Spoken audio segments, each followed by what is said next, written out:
Takže čau lidi, já jsem Katy a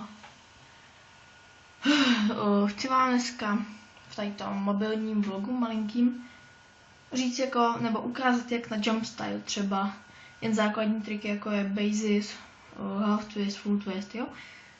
Takže vlastně, že si dáte někam. Takže třeba já si dám kameru sem. Tak, opřu si.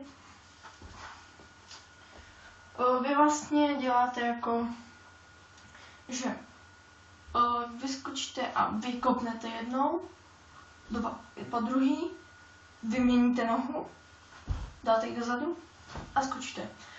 To je basis, vlastně vypadá to takhle. Half twist, jako půlku twistu, že zase dvakrát vykopnete, pak poskočíte do strany a dotočíte to. Vypadá to takhle. Full twist. Full twist je vlastně half twist, uděláte normálně half twist.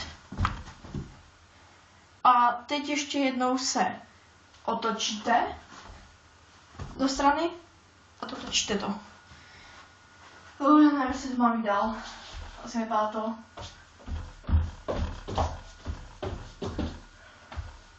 Tohle je full twist. Třeba hýtek je trošku těžší. Dvakrát vykopnete. Zase tak. Teď uděláte, vlastně skočíte, vypnete se a dotočíte to.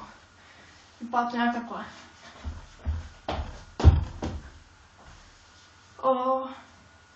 Tok.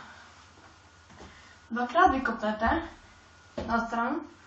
Teď doskočíte na tady tu nohu, dáte tuhle nohu za tady tu, pak ji sem dáte, vykopnete a je to hotový.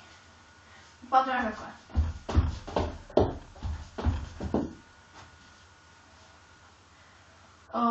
Knee spin. Dvakrát vykopnete zase, jako obvykle, na stranu, dopadnete na tady tu nohu, chytnete si druhou a otočíte se a zase otočíte. Třeba ještě. No to už je asi tak všechno. Takže tutoriál máte na old school. Pak z toho můžete dělat různé sestavy, to vám ukážu vlastně jindy. Takže čau.